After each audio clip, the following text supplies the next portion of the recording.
નર્મદા જિલ્લાના એકમાત્ર ટ્રસ્ટ સંચાલિત વિજય મેટર્નિટી એન્ડ સર્જિકલ હોસ્પિટલ ખાતે અતિ આધુનિક લેમિનાર ઓપરેશન થિયેટરનું લોકાર્પણ સાંસદ મનસુખભાઈ વસાવા અને ધારાસભ્ય ડોક્ટર દર્શનાબેન દેશમુખના હસ્તે કરવામાં આવ્યું હતું।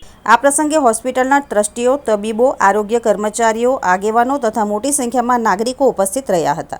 નર્મદા જિલ્લામાં નવા લેમિનાર ઓપરેશન થિયેટર માટે દાતા અમેરિકા સ્થિત કેતનભાઈ બક્ષી અને દક્ષાબેન બક્ષી છે। હવે નર્મદા જિલ્લાના દર્દીઓને મોટા શહેરોમાં જવાની જરૂરિયાતમાં નોંધપાત્ર ઘટાડો થશે। હોસ્પિટલમાં હવે અત્યાધુનિક સુવિધાઓ સાથે joint replacement surgery, heap replacement surgery, spine surgery તેમજ હાડકાને લગતી વિવિધ જટિલ સર્જરીઓ નિષ્ણાંત ડોક્ટરો દ્વારા કરવામાં આવશે। લેમિનાર એર ફ્લો ટેકનોલોજીના કારણે ઓપરેશન દરમિયાન ચેપ લાગવાનો ભય ઓછો રહે છે, જેના પરિણામે દર્દીઓને વધુ સુરક્ષિત અને ગુણવત્તાસભર સારવાર મળશે। વિજય મેટર્નિટી એન્ડ સર્જિકલ હોસ્પિટલમાં અગાઉથી જ આયુષ્યમાન ભારત યોજના હેઠળ હાડકાના રોગોની સારવાર અને વિવિધ સર્જરીઓ કરવામાં આવી રહી છે। આ નવી સુવિધા શરૂ થતાં આયુષ્યમાન કાર્ડ ધારક ગરીબ અને મધ્યમ વર્ગીય દર્દીઓને આધુનિક સારવારનો વધુ વ્યાપક લાભ મળશે અને આર્થિક ભારણમાં પણ રાહત મળશે, જેની નાંદોદના ધારાસભ્ય ડોક્ટર દર્શનાબેન અને ભરૂચ સાંસદ મનસુખભાઈ વસાવાએ વાત કરી હતી।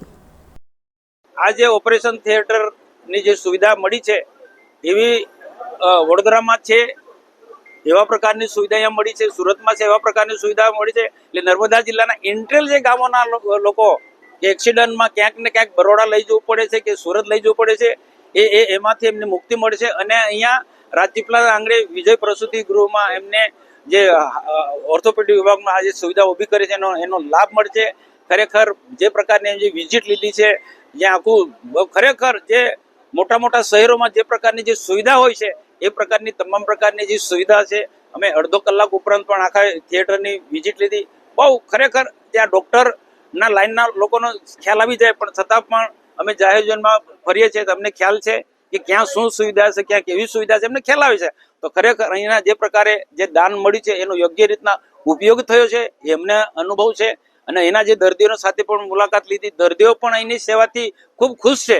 સંસ્થામાં જે પણ દર્દીઓ આવે છે એ દર્દીઓને આયુષ્માન કાર્ડની જે સુવિધા છે, સરકાર તરફથી જે આયુષ્માન કાર્ડ મળે છે એની સુવિધા પણ અહીંયા ઉપલબ્ધ છે અને નર્મદા જિલ્લામાં ફક્ત વિજય પ્રસૂતિ ગૃહમાં જ ઓર્થોપેડિકના દર્દીઓ માટે આ આયુષ્માન કાર્ડની સુવિધા ઉપલબ્ધ છે, જેના થકી ગુજરાત સરકારના 5 લાખ અને કેન્દ્ર સરકારના 5 લાખ આમ 10 લાખ રૂપિયા સુધીનું જે કાર્ડ અહીંના લોકોને આપવામાં આવે છે અને આ સરકારની જે યોજના છે એ યોજનાઓનો લાભ આ સંસ્થામાં મળી છે અને આ સંસ્થામાં સાથે 70 વર્ષથી ઉપરના જેટલા પણ વડીલો છે, વરિષ્ઠ નાગરિકો છે, એમના માટે પણ આયુષ્માન કાર્ડની વ્યવસ્થા આ સરકારે કરેલી છે। ત્યારે એમને પણ આ સંસ્થા દ્વારા આ યોજનામાં આ સંસ્થાની દ્વારા એમને આ રોગ માટે, એમને સારવાર માટે એમને આ સંસ્થા ઉપલબ્ધ છે।